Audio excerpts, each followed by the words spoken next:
Big Boss Malayalam season 6 live അപ്ഡേറ്റ്സിലേക്ക് എല്ലാവർക്കും സ്വാഗതം.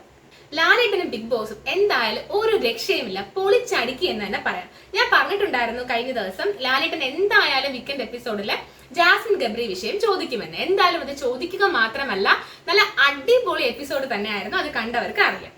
ജാസ്മിനോട് ചോദിച്ചപ്പോൾ ജാസ്മിൻ പറയുവാണ്, എനിക്ക് ഗബ്രിയോട് പ്രണയമൊന്നുമില്ല, വെറും ഫ്രണ്ട്ഷിപ്പ് മാത്രമാണ്, എന്നാലും അത് പ്രണയത്തിൽ എത്താതിരിക്കാനായിട്ട് ഞാൻ മാക്സിമം ശ്രമിച്ചു എന്നൊക്കെയാണ് നമ്മുടെ ജാസ്മിൻ പറയുന്നത്. പക്ഷെ അത് പച്ച കള്ളമായിട്ടാണ് എനിക്ക് തോന്നുന്നത്. ജാസ്മിനും ഗബ്രിയും ഇത് ചോദിക്കുമ്പോൾ കിടന്ന് ഉരുളാതിരിക്കാനായിട്ട് നല്ല വീഡിയോ ക്ലിപ്സ് ഒക്കെ നമ്മുടെ ബിഗ് ബോസും ലാലേട്ടനും പ്ലേ ചെയ്ത് കൊടുത്തിട്ടുണ്ടായിരുന്നു. സത്യത്തിൽ രണ്ടുപേരും കിളി പറഞ്ഞത് പോലെയാണ് എപ്പിസോഡിൽ ഇരുന്നത്. ഈ രീതിയിലാണ് നമ്മുടെ ബിഗ് ബോസ് സീസൺ 6 മുന്നിലോട്ട് പോകുന്നതെങ്കിൽ എന്തായാലും പ്രേക്ഷകർ ഏറ്റെടുക്കുക തന്നെ ചെയ്യും. അത് ഷുവർ ആണ്, അതിലൊരു മാറ്റവുമില്ല. ഇതൊക്കെ തന്നെയാണ് നമ്മുടെ പ്രേക്ഷകരും ആഗ്രഹിച്ചത്. അടുത്തതായിട്ട് നമ്മുടെ ജാസ്മിൻ നമ്മുടെ റസ്മിനെ കെട്ടിപ്പിടിച്ച് രാത്രിയിൽ പുതപ്പിനടിയിൽ കിടന്ന് സംസാരിക്കുന്നുണ്ടായിരുന്നു. പുതപ്പിനടിയിലായതുകൊണ്ട് തന്നെ നമുക്ക് വീഡിയോ കറക്റ്റ് ആയിട്ട് കിട്ടിയില്ല, പക്ഷെ മൈക്ക് ഉള്ളത് കൊണ്ട് സംസാരിക്കുന്നത് എന്താണെന്ന് കറക്റ്റ് ആയിട്ട് കേട്ടു. ജാസ്മിൻ നല്ല തകർന്നാണ് റസ്മിനോട് സംസാരിച്ചത്. കാര്യങ്ങളെല്ലാം ജാസ്മിന്റെ കൈവിട്ട് പോകുന്നു എന്ന് ജാസ്മിന് മനസ്സിലായി. അത്രയ്ക്ക് ഇമോഷണൽ ആയിട്ടാണ് ജാസ്മിൻ റസ്മിനോട് സംസാരിച്ചത്. ജാസ്മിന് ബോധ്യമായി താൻ വിചാരിച്ചതുപോലെയൊന്നും അല്ല കാര്യങ്ങൾ ഫ്രണ്ടിലോട്ട് പോകുന്നതെന്നും നല്ല രീതിയിൽ നെഗറ്റീവ് ഇമേജ് ആണ് ജാസ്മിന് പുറത്തുള്ളതെന്നും പോസിറ്റീവായിട്ട് ഒരു ഇഞ്ച് പോലും ഇല്ല എന്നും ജാസ്മിന് നന്നായിട്ട് മനസ്സിലായിട്ടുണ്ട്. അത് തന്നെയാവണം ജാസ്മിനെ ഇത്രത്തോളം തളർത്തിയിട്ടുണ്ടാവുക. ഇങ്ങനെയാണ് ജാസ്മിൻ റസ്മിനോട് പറഞ്ഞത്, എനിക്ക് വയ്യ മോളെ, എനിക്ക് കാര്യങ്ങൾ തിരിച്ചറിയാനുള്ള കഴിവ് പോലും എന്നിൽ നിന്ന് പോയിരിക്കുകയാണ് എന്നാണ്. എന്റെ ഇമോഷൻസ് പോലും പുറത്ത് കാണിക്കാൻ പറ്റാത്ത രീതിയിൽ എന്നെ ആക്കി കളഞ്ഞു എന്നാണ് നമ്മുടെ ജാസ്മിൻ റസ്മിനോട് പറയുന്നത്. പക്ഷെ അത് അങ്ങനെ എനിക്ക് തോന്നുന്നില്ല ഗൈസ്. എന്ന് വെച്ചാൽ ജാസ്മിനെ ആരും അങ്ങനെ ആക്കിയിട്ടില്ല. ജാസ്മിൻ അങ്ങനെ ആയിട്ടുണ്ടെങ്കിൽ അതിന്റെ പൂർണ്ണ ഉത്തരവാദിത്തം ജാസ്മിനും ഗബ്രിക്കും തന്നെയാണ്. പിന്നെ ബിഗ് ബോസ് വീട്ടിൽ ആരും ഇതുപോലെ ഇല്ലല്ലോ, ജാസ്മിനെ പോലെ ആരുമില്ല. പിന്നെ ബിഗ് ബോസ് വീട്ടിലുള്ള ആരും ജാസ്മിനെ ഇങ്ങനെ ആക്കാനായിട്ട് അങ്ങനെ ശ്രമിച്ചിട്ടുമില്ല. എനിക്ക് അങ്ങനെയാണ് ഫീൽ ചെയ്യുന്നത് കേട്ടോ. അടുത്തതായിട്ട് എനിക്ക് പറയാനുള്ളത് ജാൻമണിയെയും ശരണ്യയെയും കുറിച്ചാണ്. അവർ രണ്ടുപേരും ഈ ആഴ്ച ബിഗ് ബോസ് വീട്ടിന് പുറത്തേക്ക് പോകേണ്ടതായിരുന്നു. രണ്ടുപേർക്കും വോട്ടിംഗ് കുറവാണ്.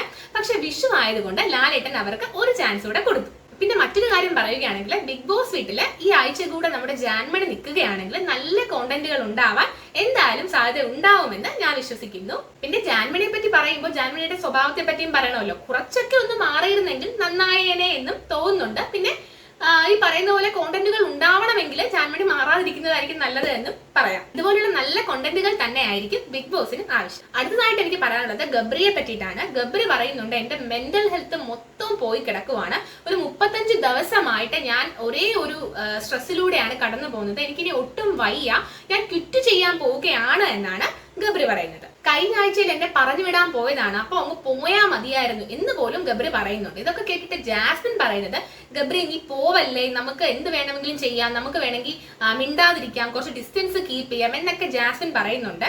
എന്നിട്ട് ജാസ്മിൻ പറയുന്നുണ്ട്, പോകുന്നെങ്കിൽ നമുക്ക് രണ്ടുപേർക്കും കൂടെ പോകാമെന്നും പറയുന്നുണ്ട്. അപ്പൊ ഗബ്രി പറയുവാണ്, വേണ്ട, അങ്ങനെ വേണ്ട, നീ നല്ലൊരു ഗെയിമറാണ്, നീ ഇവിടെ വേണം എന്നൊക്കെ പറഞ്ഞ് ഞാൻ ഒറ്റയ്ക്ക് പൊക്കോളാം എന്നാണ് ഗബ്രി ജാസ്മിനോട് പറയുന്നത്. എന്തായാലും എന്തൊക്കെ പറഞ്ഞാലും രണ്ടുപേരും നന്നായിട്ട് തകർന്നിട്ടുണ്ട്. അത് തന്നെയാണ് നമ്മൾ ഈ കാണുന്നത്. അവർ ചെയ്ത പണികളൊക്കെ അവർക്ക് തിരിച്ചു കിട്ടുന്ന ഒരു ടൈമായിട്ട് മാത്രമേ നമുക്ക് ഇതിനെ കാണാൻ കഴിയുന്നുള്ളൂ. പ്രേക്ഷകർക്കും ചിലപ്പോൾ ഇതൊക്കെ കാണുമ്പോൾ അങ്ങനെ തന്നെ ആയിരിക്കും തോന്നുന്നത്. പിന്നീട് കാണിക്കുന്നത് നമ്മുടെ ഗബ്രി ബിഗ് ബോസ് ഹൗസിൽ തലകറങ്ങി വീണിരിക്കുകയാണ്.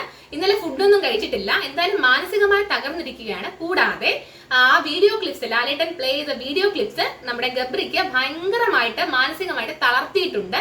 എന്തായാലും ഇപ്പൊ ഗബ്രിയെ മെഡിക്കൽ റൂമിലോട്ട് മാറ്റിയിരിക്കുകയാണ്.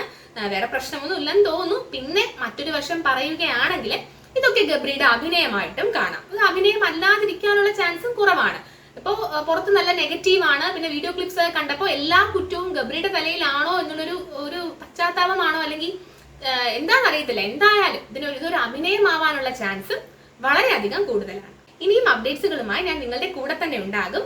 എന്റെ ചാനൽ സബ്സ്ക്രൈബ് ചെയ്യാതെയാണ് എന്റെ വീഡിയോസ് കാണുന്നതെങ്കിൽ എന്റെ ചാനൽ സബ്സ്ക്രൈബ് ചെയ്യുക, ലൈക്ക് ചെയ്യുക, നിങ്ങളുടെ അഭിപ്രായങ്ങൾ കമന്റുകളായി എന്നെ അറിയിക്കുക. Thanks for watching.